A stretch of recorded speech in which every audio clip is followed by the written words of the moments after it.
I tell you what, between seeing a night at the MTV Beach House or listening to the Beach Boys, maybe it has you wanting to get away and get into some sunshine yourself. The official start to summer is almost here, but travel season is already upon us.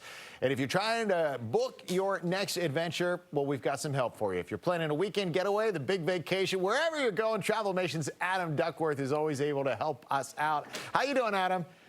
Hey, Steve, it's been too long. Great to see you, my man. I'm doing great. We gotta do this more often. But you know, we got to plan for this travel, right? Because if we travel all the time, we won't appreciate it as much.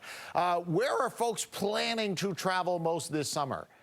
Wow, that's a great question. We have a number of hot spots that we're seeing pop up. Number one on our list is Italy, mainly because of the Jubilee. It's kind of like this homecoming for those people of that faith. And with Pope Leo and his introduction, people are really excited to get there. Another hot spot we're seeing is Orlando, of all places. You might think it's really hot in the summer, but Universal Epic Universe opened just under a month ago. They had their grand opening, so people are going and experiencing the new park. They're going to Disney on top of that, or maybe even extending their Universal trip. So Orlando's really popular. Also Port Canaveral. They might even pop over, take a 3 or 4 night cruise if they go down there as well. Lastly, you're going to see people taking road trips, especially for some of those budget conscious folks. They might be visiting some of those national parks, Yosemite, Yellowstone, really, really hot during this summer as well. Not just from a temperature perspective, but from a popularity perspective. Yeah, I don't know, as we kind of, dabble in the temperature of the situation right now.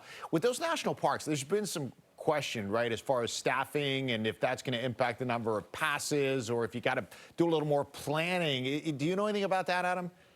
So we're seeing a little bit of chatter still about that related to some of those things that happened with the parks, what I would call staffing. However, we haven't seen a ton of impact on our end, but we're monitoring it pretty much every week to be able to talk to our impacted clients should we see a spike. Those spikes might happen more around the holidays as those attendance numbers grow, but we haven't seen a ton of that yet. All right, good to know. So listen, if folks are watching now and they got the itch and they're like, maybe like me, and they put things off a little too much, and they're like, hey, can I still get out there? Can I still find a deal for summertime, or is it better to wait for fall? What's your advice?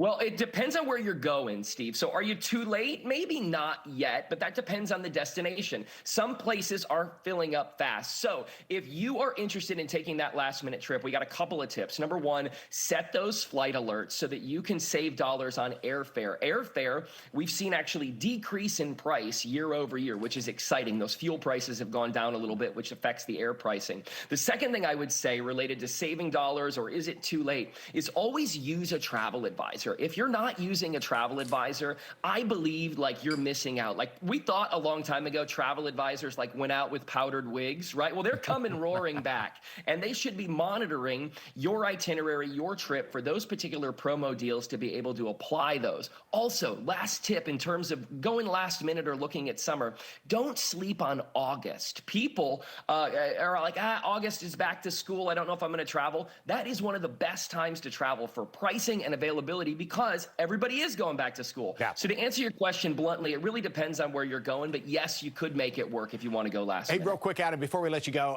you mentioned the powdered wig. Let's do the opposite of that right now. Everybody thinks they're a travel advisor because of Instagram and TikTok.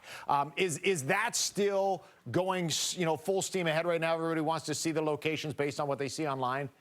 Yeah, it totally is a mentality of, hey, I want to see this online. Or I've seen this online. I want to go here. The problem is that folks see it online and don't know how to plan it. So that's why they should use a travel advisor to do it. While it looks amazing, people go, how do I get there? What do I do? What do I do when I get there? Where do I stay? What do I eat? That's where we come in. All right, we got you. Adam, we appreciate you being here for us all the time. There's Adam's information. You can reach out to him directly or follow online where we were just talking about. So there you go. You can find your travel advisor and get the great advice there. Thanks, Adam. Safe travels. See you soon. Steve. All right, bye-bye.